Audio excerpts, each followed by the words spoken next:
बिल्कुल, शुरुआत करते हैं पीएनबी हाउसिंग के साथ। यहाँ पर नतीजे आपको कमज़ोर नजर आएंगे। मुनाफे में मात्र 4% की बढ़ोतरी इस क्वार्टर में देखने को मिले।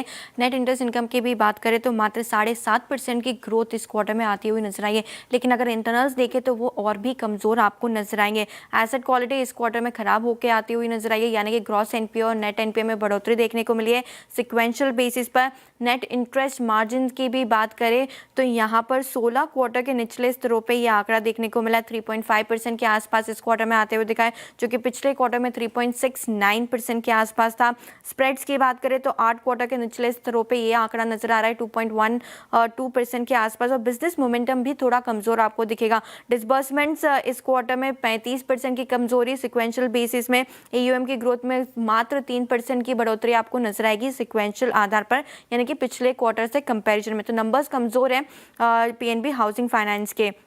कल्याण ज्वेलर्स की बात करें तो क्वार्टर 1 का अपडेट आया था और वहां से काफ़ी कुछ जो है वो सामने आ चुका था। कमज़ोर रहा है कंपनी का ये क्वार्टर, और मार्जिन्स भी देखें तो अकॉर्डिंगली आपको कमज़ोरी नजर आएंगे। मुनाफे में 32% की बढ़त है, लेकिन अनुमान से कमज़ोरी आंकड़ा आते हुए नजर आया। रेवेन्यू में 45% की बढ़त देखने को मिली। ऑलरेडी क्वार्टर 1 का अपडेट में ये रेवेन्यू ग्रोथ ऑलरेडी आ चुकी थी। कामकाजी लेवल पर मुनाफा देखें तो मात्र 21% की ग्रोथ इस क्वार्टर में देखने को मिली। और सबसे बड़ा पेन पॉइंट कंपनी के लिए मार्जिन में है, क्योंकि 7.2% के मार्जिन कंपनी ने पिछले साल इसी समय किए थे। इस बार 6% के मार्जिन आए। जो गोल्ड एक्सचेंज प्रोग्राम कंपनी ने चलाया उसकी वजह से मार्जिन में इस क्वार्टर में जो है डिप आते हुए नजर आया। एनएचपीसी यहाँ पर देखें तो मुनाफे में 3% की बढ़त आपको नजर आएगी।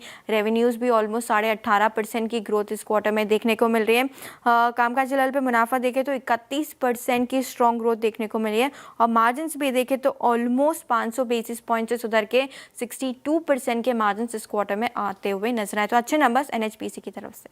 ओके, डायरेक्ट ब्यूरोज के साथ शुरुआत करते हैं। नंबर्स हल्के कमज़ोर आपको नजर आएंगे। मुनाफा देखें तो यहाँ पर 9% की कमज़ोरी आती हुई नजर आई। हालांकि अनुमान से बेटर है, लेकिन इंटरनल्स थोड़े कमज़ोर यहाँ पे इस कंपनी के नजर आएंगे। रेवेन्यू 7% की बढ़त इस क्वार्टर में। कामकाजी लेवल पे मुनाफा 9% की कमज़ोरी इस क्वार्टर में रही है।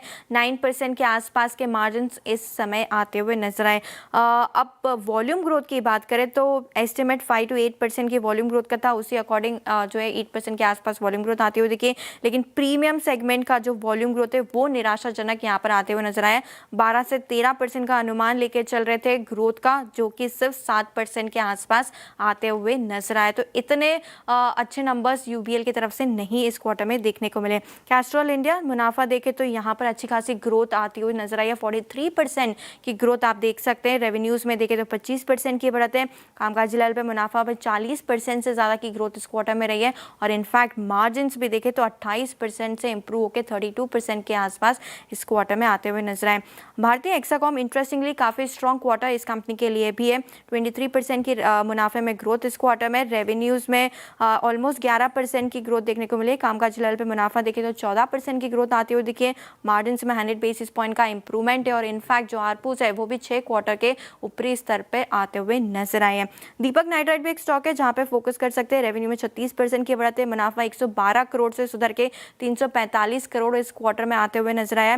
कामकाजी लेवल पे मुनाफा देखें तो 200 करोड़ से बढ़ के 540 करोड़ पहुंच गया। और मार्जिन भी देखें तो डबल हो गए, 10% से बढ़ के ऑलमोस्ट 21% के मार्जिन। तो नंबर्स काफी अच्छे हैं। ओके, कल का रिस्पांस काफी स्ट्रॉन्ग था। 3.32 टाइम्स यहाँ पे बढ़ते हुए दिखा है।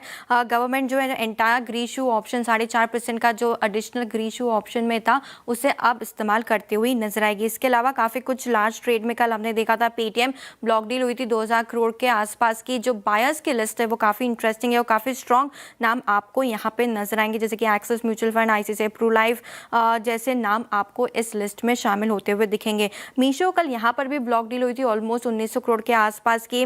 और सोसाइटी जनरल जैसे नाम आपको नजर आएंगे। Axis mutual fund, Aditya Birla Sun Life mutual fund जैसे कुछ नाम है जहां पे खरीदारी की लिस्ट में ये नाम आपको दिखेंगे। इसके अलावा कुछ और लार्ज ट्रेड से जहां पे आपको नजर रखनी है। अपोलो पाइप्स कल यहाँ पर भी बल्क डील होती हुई नजर आई थी, जहां पे प्रमोटर्स ने अपनी होल्डिंग जो है कंपनी में बढ़ाते हुए नजर आए। 4.5 लाख शेयर्स जो है प्रमोटर्स ने यहाँ पर खरीदे ओपन मार्केट से। 522 रुपए के भाव पर ये ट्रेड होते हुए नजर आया। रेस्टोरेंट ब्रांड एशिया कल स्टॉक ऑलमोस्ट 11% ऊपर था।